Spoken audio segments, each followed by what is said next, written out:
할렐루야, 우리 하나님을 찬송합니다. 오늘 2022년 1월 27일 목요일 출애굽기 37장에서 마지막 40장까지 출애굽기 말씀을 공부하겠습니다.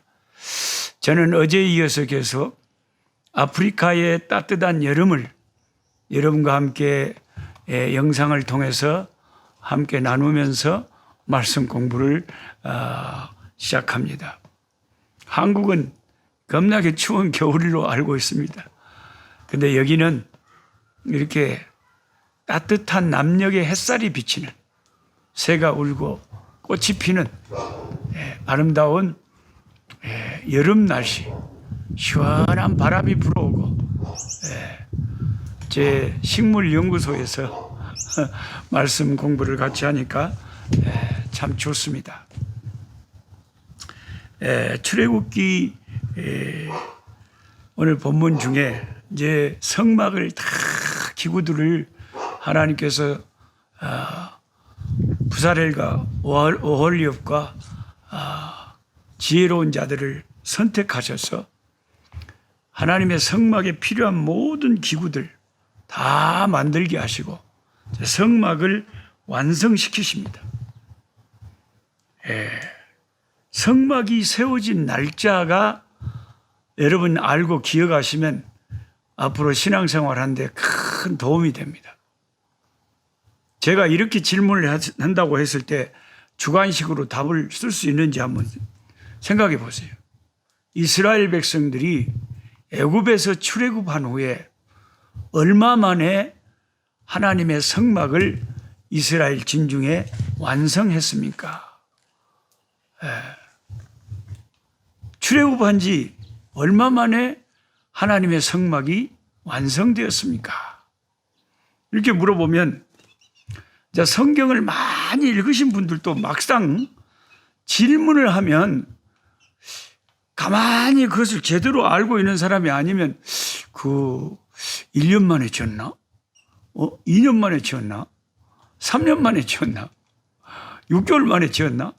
이렇게 헷갈릴 수가 있어요. 그래서 늘 공부를 해야 돼요. 공부를 해야 되고 생각을 해야 되고 묵상을 해야 되고 연구를 해야 됩니다. 그래야 뭘 알고 신앙생활하고 알고 성경을 보게 되는 거죠. 그리고 그 지식이 우리에게 많은 영향을 끼칩니다. 하나님을 아는 지식이 없어서 이스라엘 백성이 망했다 그러잖아요. 하나님을 아는 지식을 확실히 우리가 알아야 돼요. 근데 구체적으로 이렇게 좋은 과외 교사 선생님하고 공부를 안 하면 수없이 성경을 노트에 썼다, 뭘 몇 번 읽었다, 뭔 성경 공부를 했다 해도 막상 겁나게 쉬운 것을 물어봐도 엄마 얼마 만에 성막을 지었다냐 모른다께. 그러니까 여러분이 항상 공부를 하셔야 돼요. 공부를 하시고 생각을 하셔야 돼요. 이 성막이 세워진 날짜를 강조하기 위해서 출애굽기 40장에 두 번이나 기록이 되어 있어요. 2절과 17절에 기록이 되어 있죠. 2절에도 너는 정월 초 1일에 성막 곧 회막을 세우고 라고 기록이 되어 있고 17절에도 정월 제2년 정월 곧 그달 초 1일에 성막을 세우니라고 기록이 됐습니다. 그 출애굽한 지 애굽을 탈출한 지 2년 만에 2년 정월 초하는 날 성막이 완성돼서 하나님께 드려졌다는 거죠.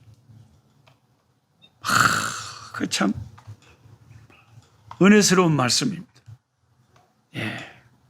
여러분이 왜 제가 이것을 강조하는지 날짜를 받으려고 강조를 합니까?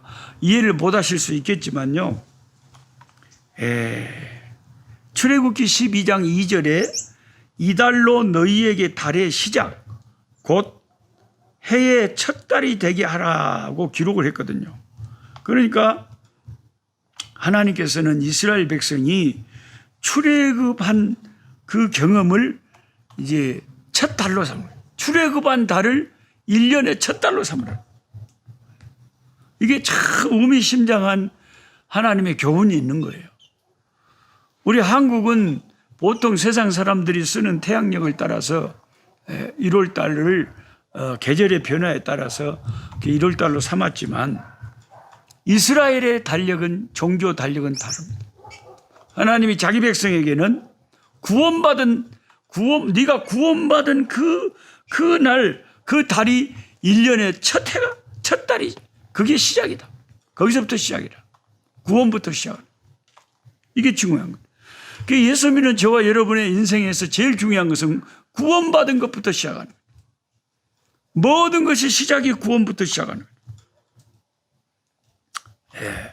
하나님은 6월절이 있는 이 달을 이스라엘의 첫째 달, 1월달, 정월달이 되게 하셨어요. 그래서 유대력으로 이 정월달을 니산월이라고 하는데 니산월 14일이 6월절이 시작됩니다. 이스라엘 백성들은 고센 땅 람셋에서 발행하여 숫곳을 거쳐 광야 끝 에담의 진을 친 다음에 홍해 앞 비하히롤에서 갈라진 홍해를 건너서 애국 군대가 수장되는 것을 목도하고 그 후에 수르 광야를 지나 마라에 도착해서 이스라엘 백성들이 쓴물이 단물로 바꾸시는 하나님의 역사를 마라에서 경험하고 샘물 12개와 종려나무 70주가 있는 오아시스 엘림에 도착했죠. 그리고 신광야에서 먹을 것이 없다고 불평하다가 여기서부터 하나님이 만나를 내리기 시작하셨고 르비딤으로 가서 반석에서 생수가 터져서 목마름을 해결해요. 이런 여정을 거치며 3개월 만에 시내산에 도착을 하게 되죠. 그리고 이제 이 시내산 앞에서 진을 치면서 이제 본격적인 광야로 생활을 이제 가나안을 향해서 출발하기 전에 하나님은 3개월 만에 도착한 이스라엘 백성들을 시내산 앞에 주둔하게 하시고 모세를 시내산에 오르게 하시고 계시를 주시고 그리고 성막을 이제 지을 것을 지시하신 거죠. 그리고 성막 안에 필요한 모든 기구들도 다 지시를 했죠. 그래서 이제 그때부터 성막을 준비하기 시작했는데 그것을 다 준비해서 완성을 시키니까 딱 애굽에서 나온 지 2년이 걸렸어요. 2년 정월달 다 그 애굽에서 구출한 지 정확히 2년 만에 정월 1월 1일에 하나님 앞에 성막을 지어서 드리게 됐다는 거죠. 참 하나님이 대충 하시는 법이 없습니다. 무엇이나. 우리 인간은 그냥 대충 생각나는 대로 일을 할 때도 많잖아요.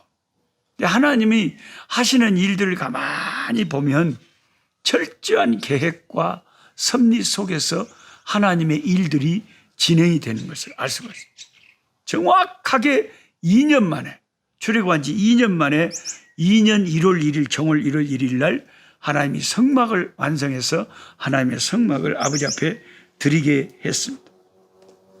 유명한 성경 주석가 매튜 헨리는 1월 1일이 매우 중요한 날이라고 했습니다.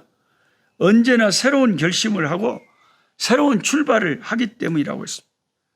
남유다의 왕이었던 히스기야도 성경을 읽다 보면 즉위 원년, 즉위하자마자 원년 1월 1일에 부왕 아하스가 더럽혀 놓은 그 성전을 깨끗하게 청소했다 하는 기록이 있습니다. 출애굽한 지 제2년째 1월 1일 성막이 완공됨으로써 이스라엘 백성들에게 새로운 시대가 열리게 되었습니다. 하나님이 그들 가운데 함께 계시는 그것을 이스라엘 백성들이 육신의 눈으로 볼 수 있도록 되고 그들과 함께 전진하시는 하나님, 그들을 보호하시고 자기 백성을 떠나지 않고 함께 하시는 하나님의 장막을 볼 수가 있게 된 것, 이게 얼마나 이스라엘 백성들에게 새로운 출발이고 새로운 역사입니까? 저와 여러분에게 성령이 임하시고 예수님이 나의 구주로 믿어진 것이 내 인생의 사실은 정월 초하루죠. 그 이전까지의 인생은 아무것도 아니에요. 예수님이 내 마음에 구주로 오시고 성령이 임하셨을 때 그것이 내 인생의 정월 초월을 하는 거예요. 진정한 내 인생의 출발점은 예수를 만나고 난 뒤부터입니다. 하나님은 이스라엘 백성이 2년 만에 성막을 완성시키고 그리고 난 다음에 본격적으로 광야의 길을 걷게 하십니다. 우리의 인생도 성령이 우리에게 임하시고 내가 성령과 함께 인생길을 걸을 때 거기서부터 진정으로 천국을 향한 내 인생의 걸음이 시작된 것이라고 할 수가 있습니다. 참 성경을 읽으면 심오한 교훈들이 많아요. 그래서 제가 매월 첫 달 1월 1일, 2월 1일, 3월 1일 그 한 달을 시작하는 첫날은 하나님 앞에 금식을 하고 아버지 앞에 특별 기도의 날로 삼아서 지난 한 달을 감사하고 새로운 한 달을 주께 맡기면서 기도해야 된다 하는 것입니다. 이번 2월 1일 날 한국 시간으로 밤 8시에 제가 이 동일한 꿀송이 이 유튜브 여러분 채널에 오시면 꿀송이 보약 큐티 이 채널로 오시면 한국 시간으로 2월 1일 밤 8시에 생방송으로 기도회를 1시간 동안 인도할 것입니다. 이번 2월 1일 날은 제가 말씀에 어떤 말씀을 나누려고 지금 참 생각하고 있냐면 40일의 기적이라는 40일. 성경 신구약에 나와 있는 40일에 관한 가르침을 하나하나 여러분과 함께 성경을 살펴보면서 40일 동안 일어나는 일들 중에 얼마나 중요한 일들이 일어날 수 있는가. 그래서 우리가 한국에서 그 금식 기도 하시는 분들 가운데 40일 금식 기도 하시는 분들 계시잖아요. 저는 뭐 엄두도 못 냅니다. 제가 제일 많이 해봤던 것은 아마 한 5일 정도 하니까 아마 딱 죽었습니다. 그래서 더 이상은 못 해봤는데 제가 아는 친한 목사님은 40일 기도를 몇 번 하시고 것을 많이 봤어요. 40일 기도를, 40일 금식을 많이 하신 거 봤어요. 물론 우리가 모두가 다 40일 금식 기도를 해야 되느냐 하는 것에 대해서는 신학적으로 볼 때에 그렇지 않다 하는 분들이 더 많습니다. 예수님께서 우리의 구원을 다 이루시고 우리를 위해서 주님이 금식 기도하면서 그 사명의 사역을 다 이루셨는데 우리 뭐 열심히 먹어가면서 열심히 기도하면 좋겠죠. 그런데 때로는 40일까지는 아니더라도 때로는 단 한 끼라도 아니면 단 하루라도 음식을 삼가하면서 하나님 앞에 매달려서 금식하고 기도해야 될 필요가 있습니다. 근데 한 40일간을 우리가 참 작정하고 기도하면요. 굳이 40일 안 굶고 하더라도 40일 동안 계속 마음에 작정하고 기도하면 아주 이 기적들이 많이 일어나는데요. 쉽게 말하면 중독 같은 것이 떨어져 나가요. 중독. 알코올 중독, 게임 중독, 뭐 여러 가지 중독이란 게 많잖아요, 사람이. 근데 40일을 작정을 하고 기도를 해버리면 그 40일 작정 기도 속에서 중독이 녹아져 내버려요. 하나님의 기적이 일어나는 거죠. 출애굽 기도 마침 40장까지 있네요. 제가 어떤 숫자에 어떤 그 미신적인 의미를 부여하는 것이 아니라 일단 성경에 보면 40일의 기록이 참 많이 나와 있기 때문에 그것도 전혀 무시할 수 없는 40일이라고 하는 숫자가 있다 하는 것입니다. 이 출애굽기 40장에서 강조되는 것이 첫째는 성막을 완성한 그 날짜, 이 날짜에 대해서는 이제 여러분이 확실하게 마음에 새겼고요. 둘째는 하나님의 그 성막이 완성됐을 때 그 성막에 임한 영광의 구름이 굉장히 강조되어 성경이 기록이 되어 있어요. 출애굽기 40장에요. 이 하나님의 영광이 구약에는 구름으로 표현이 될 때가 많아요. 예수님이 다시 오실 때도 구름 타고 오신다고 그러잖아요. 이 불신자들은 이걸 조롱을 해요. 야, 예수님이 무슨 선호공이냐? 구름 타고 오시게? 근데 우리는 주님이 하신 말씀, 성경에 기록된 말씀을 결코 조롱을 하거나 결코 농담으로 여기거나 가볍게 여기서는 안 됩니다. 주님이 구름 타고 오신다면 정말 구름을 타고 오시는 거예요.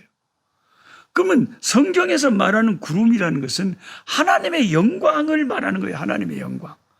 이 저 하늘에 떠 있는 저 물리적인 구름이 아니라 하나님의 영광이 그 구름으로 표현되어 나타나는 거죠. 그래서 출애굽기 13장 21절에 보면 여호와께서 그들 앞에 행하사 낮에는 구름 기둥으로 그들의 길을 인도하시고 밤에는 불 기둥으로 그들에게 비추사 주야로 진행하게 하시니라 그랬죠. 낮에는 구름 기둥, 밤에는 불 기둥으로 하나님께서 이스라엘 백성을 인도를 하셨어요. 그랬는데 출애굽기 32장에 이스라엘 백성들이 아론에 따라서 그 금송아지를 만들어서 우상 숭배했을 때 그때 그 영광의 하나님의 구름 기둥이 이스라엘 진영 가운데서 사라져 버렸어요. 그걸 아셔야 됩니다. 그러다가 모세가 진영 밖에 해막을 만들어 놓고 기도했더니 그 진 밖에 영광의 구름이 나타났어요. 이스라엘 진영 가운데서는 안 나타나더라고요. 그랬는데 오늘 출애굽기 40장에 하나님의 성막이 완성됐을 때 그 영광의 구름이 성막에 가득했다는 것은 하나님의 영광이 다시 이스라엘 진영으로 왔다는 것을 말하는 거예요. 여러분이 이 성경 교사의 설명을 안 듣고 그냥 출애굽기를 혼자서 읽으면 하나님의 영광의 구름이 떠났다가 그 진영 밖에서 모세가 해막에서 기도할 때 진영 밖에 나타났다가 출애굽기 40장에 다시 하나님의 영광의 구름이 이스라엘 진영 가운데로 돌아왔다는 것을 모르고 그냥 성경을 읽을 수가 있어요. 그래서 항상 제가 말씀드린 것처럼 주석가들을 참고하고 성경 교사들에게 자꾸 배우고 그래서 성경을 공부하고 연구하고 하는 것이 성경을 아는 아주 중요한 통로가 되는 거예요. 물론 혼자서도 성경을 안 읽는 것보다 성경을 읽고 묵상하고 큐티하는 게 너무너무 중요하죠. 그러나 어떤 교재를 가지고 어떤 주석책을 가지고 어떤 유명한 교수님들, 세계적인 주석가들 그들의 가르침을 받으면서 성경을 하나하나 공부하는 것이 더 좋겠죠. 저는 이 꿀송이 보약 큐티 이런 걸 할 때 제가 다 은혜 받고 제가 생각해서만 그 꿀송이 보약 큐티 책을 만든 게 아니에요. 많은 은혜스러운 목사님들과 주석가들과 또 많은 성경 교사들이 뭐라고 이 본문을 설명하고 있는가 그런 것을 유심히 참고하면서 거기에서 제 마음에 참 다가오는 그런 것들을 포인트들 중요한 것들을 꼭 놓치지 않고 잡아서 제가 올려놓은 겁니다. 자, 우리 한국 교회 지금 하나님의 영광의 구름이 한국 교회 안에 같이 있느냐? 아니면 한국 교회가 너무 타락해가지고 제가 늘 가슴 아프게 이야기하는 것처럼 정치에 물들지 말자 그러잖아요. 지금 한국에 이제 대통령 선거가 3월 9일로 다가오니까 한국에 있다 보면 늘 그 뉴스가 정신없을 거 아닙니까? 그러면 이제 같은 교회를 다니는 사람들도 성향에 따라서 그 정치 성향에 따라서 마음이 분열될 수가 있고 다툼이 일어날 수가 있고 근데 그 다툼과 분열에 완전히 그 불에 기름을 끼얹어 버린 것처럼 할 수 있는 사람이 목회자라는 거죠. 목회자가 덕을 지키지 못하고 하나님 앞에 덕스럽게 하나님 앞에 목회를 하지 못하고 자기 개인적인 정치 성향을 교인들 앞에서 드러내버리는 순간 교회는 금방 분열의 덫에 휘말리게 됩니다. 제가 누구라고 말은 하지만 어떤 목사는 노골적으로 막 정치 이야기를 막 하면서 막 광화문에 막 모이고 막 난리를 치잖아요.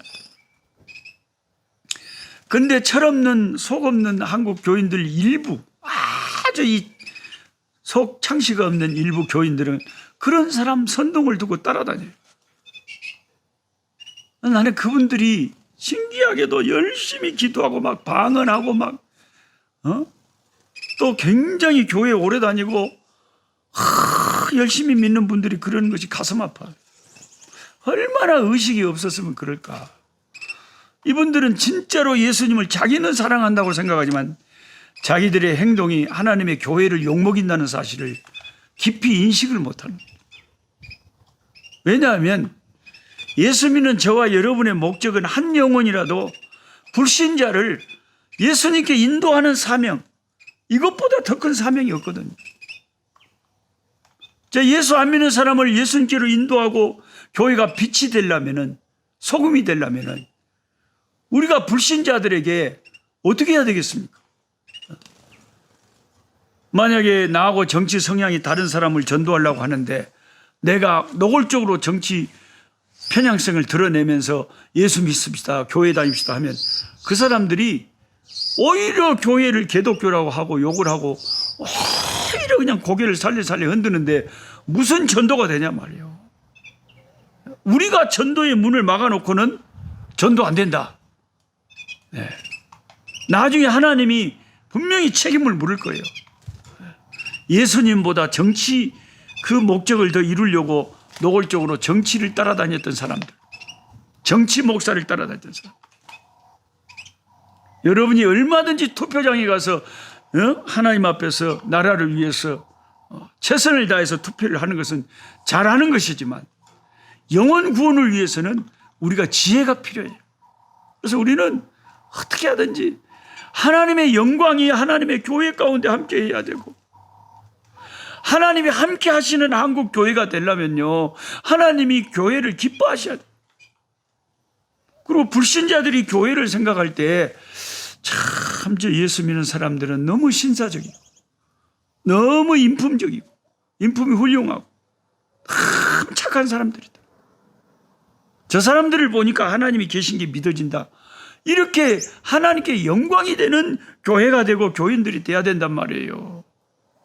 그렇게 하려니까 우리가 모든 것이 가하나 다 덕을 세우는 것이 아니기 때문에 할 말이 있고 나도 입이 건질건질해도 말하지 말고 기도하고, 우리의 목표는 정치 목적을 이루는 것이 아니고 내가 원하는 후보가 대통령 되는 것이 그것이 내 인생의 목적이 아니고 내 나라가 잘 되는 것이 인생의 첫째 목적이 아니고 하나님의 나라가 잘 되는 것이 내 인생의 첫째 목적이고 예수님을 사람들에게 전도해서 전파해서 예수의 이름이 온 세상에 전파되는 것이 내 인생의 첫째 목적이 되기 때문에 이 목적을 이루려면 모든 면에 근신이 필요하고 지혜가 필요하고 덕이 필요하고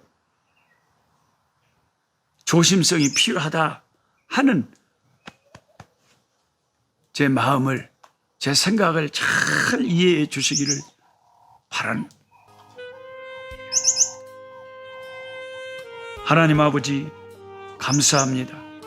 오늘 출애굽기 40장까지 출애굽기의 마지막 말씀까지 잘 아버지 하나님 말씀을 보고 아버지 우리 마음에 새깁니다. 특별히 아버지 출애굽기 40장에 출애굽한 지 2년 정월 초하룻 날, 어쩌면 그렇게 하나님은 날짜를 딱 맞추시는지, 모세의 120년의 생애를 딱 아구를 맞추시고 40년 동안은 바로의 궁궐에서, 40년 동안은 광야의 양치기로, 40년 동안은 이스라엘의 지도자, 어쩌면 그렇게 딱딱딱딱 나누셔가지고 그렇게 인생을 인도하시는지.